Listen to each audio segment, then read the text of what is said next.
tous et à toutes, moi c'est Armelle alias Dream in Chocolaté sur Instagram et Ravelry. J'ai aussi une page Facebook, bon pour l'instant elle n'est pas trop alimentée, mais c'est au programme. Alors bienvenue dans cette 5e prise de ma vidéo dédiée exclusivement à mon petit challenge broderie que j'organise cette semaine.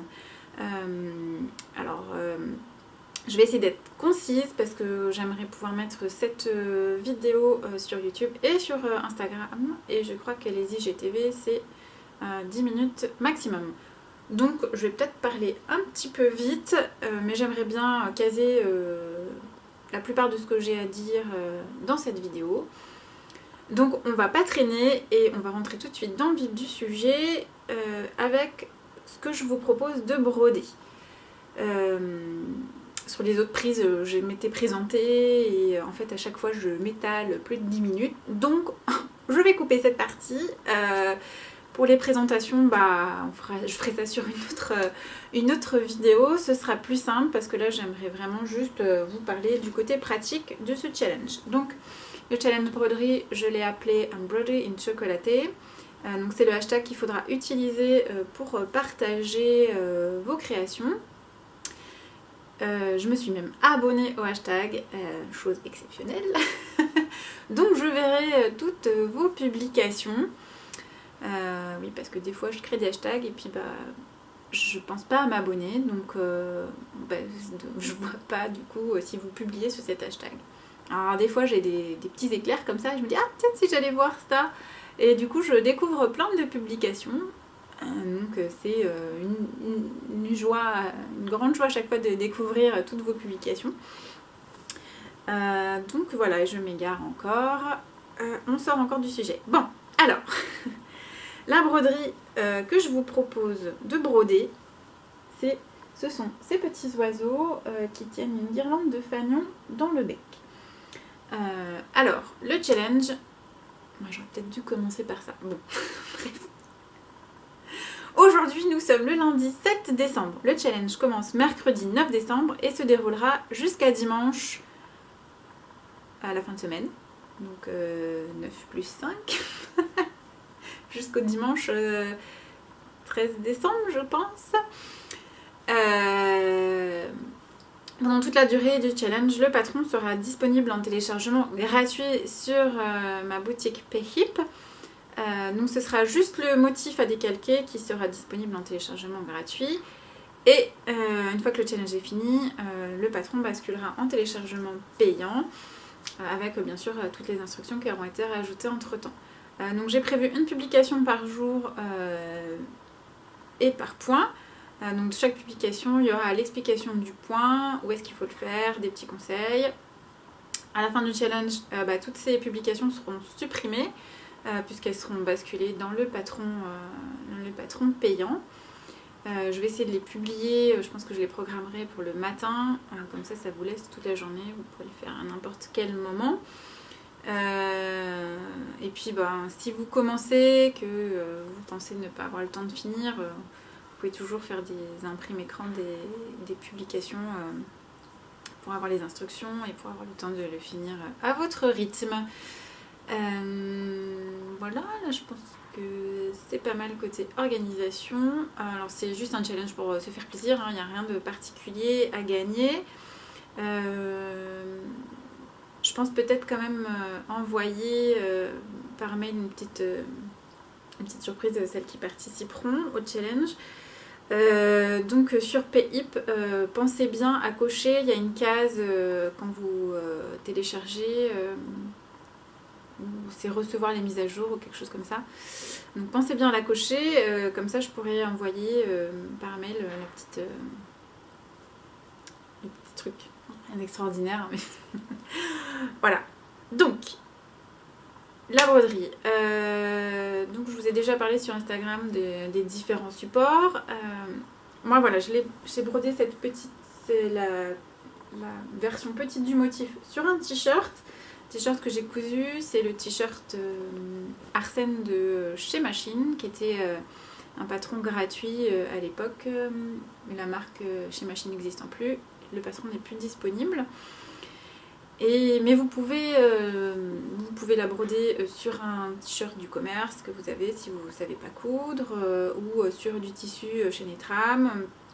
Moi j'ai prévu de le broder sur des poches d'une jupe, donc ce sera ma jupe pour les fêtes. J'espère que j'aurai le temps de la coudre. Voilà, vous pouvez broder sur un tote bag, sur un sweat. Donc j'ai pris, dans le patron il y a 2 tailles. Donc il y a la petite taille, voilà la petite taille là que j'ai placée sur l'encolure, et j'ai prévu une plus grande taille, donc ça fait 2 fois à peu près la taille du petit motif. Donc on peut le mettre par exemple sur un sweat sur la poitrine, on peut le mettre sur un haut tote bag par exemple, sur une trousse, tout ce que vous voulez.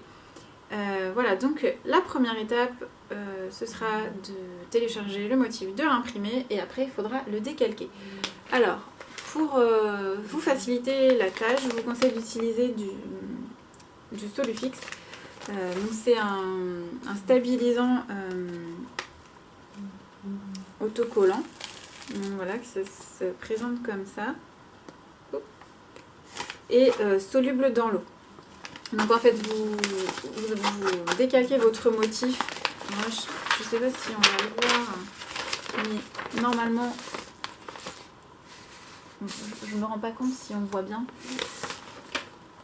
Normalement on peut décalquer à travers, le plus simple étant de coller votre motif sur la fenêtre et de décalquer, parce que là comme ça,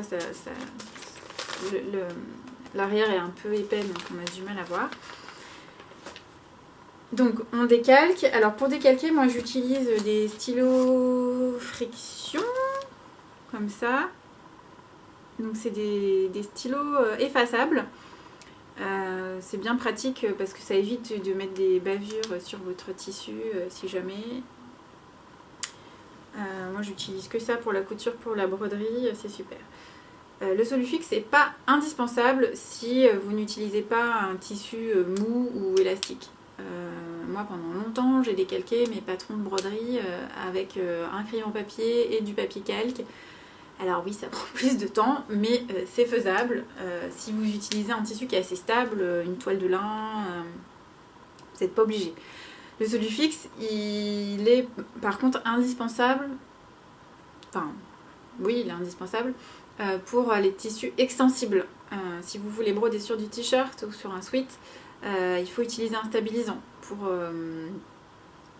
broder, sinon c'est une vraie galère. Je pense que c'est pas impossible parce que moi quand j'ai commencé, j'ai dû broder des trucs en jersey, des motifs simples sans Solufix parce que je savais pas que ça existait.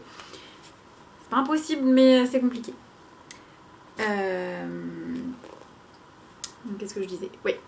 Donc le Solufix pour les matières extensibles, c'est selon moi indispensable. Quels sont l'autre matériel dont vous aurez besoin? Donc ça c'est le Solufix, le stylo friction pour le décalcage. Ensuite il vous faut un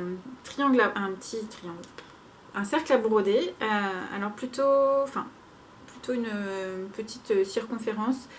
Surtout si vous voulez broder sur une encolure, un trop gros cercle à broder, vous n'arriverez pas à bien caler votre tissu dedans. Le cercle à broder, il est important, ça va vous aider à mieux gérer votre tension de broderie. Parce qu'on place le tissu dedans. J'ai pas vraiment le temps de vous montrer, on est déjà à 9 minutes.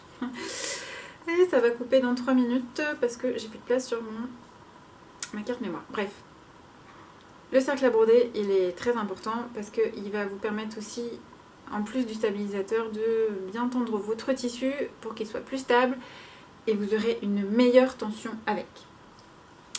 Voilà, donc cercle à broder. Ensuite, des petites aiguilles à broder. Alors moi c'est un truc à dessous. Il faudrait peut-être que j'investisse dans des jolies aiguilles à broder. Bon, ça marche bien. Les aiguilles à broder, elles sont souvent vendues en pack comme ça, avec plusieurs tailles. Moi ça va de la taille 3 à la taille 9.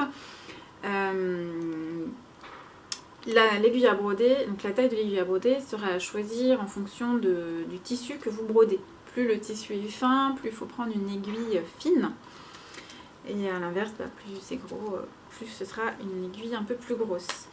Et la dernière chose que vous devez avoir pour broder, et ben, ce sont les fils. Oui, si un petit ciseau à broder quand même, c'est plus pratique pour couper les fils au fur et à mesure. Et les fils. Alors moi j'ai choisi pour ma deuxième broderie un petit kit chez Céline sur un fil qui vous propose des kits parce qu'elle aime bien me suivre dans mes folles aventures. Moi j'ai choisi le kit rouge. Alors dans le kit rouge il y a un fil glitter de la marque Mettler. Alors j'en ai essayé des tonnes des fils glitter et c'est vraiment le seul avec lequel j'arrive à faire des jolies choses en fil doré brodé. Céline a 4 couleurs différentes, très jolies. Et donc il faut 3 couleurs de coton mercerisé, donc ça c'est des DMC. Voilà, donc ça c'est les sélections de Céline. Je n'ai pas encore trop choisi quoi sera brodé dans quelle couleur. On verra au fur et à mesure. Voilà. Donc ça va bientôt couper. J'espère que j'ai pas oublié d'informations. De toute façon je redonnerai les informations au fur et à mesure. Et comme ça fait plus de 10 minutes, ça ne sera pas sur IG, mais c'est pas grave. Et je vous souhaite une belle soirée, belle fin de journée. Et je vous dis à plus tard.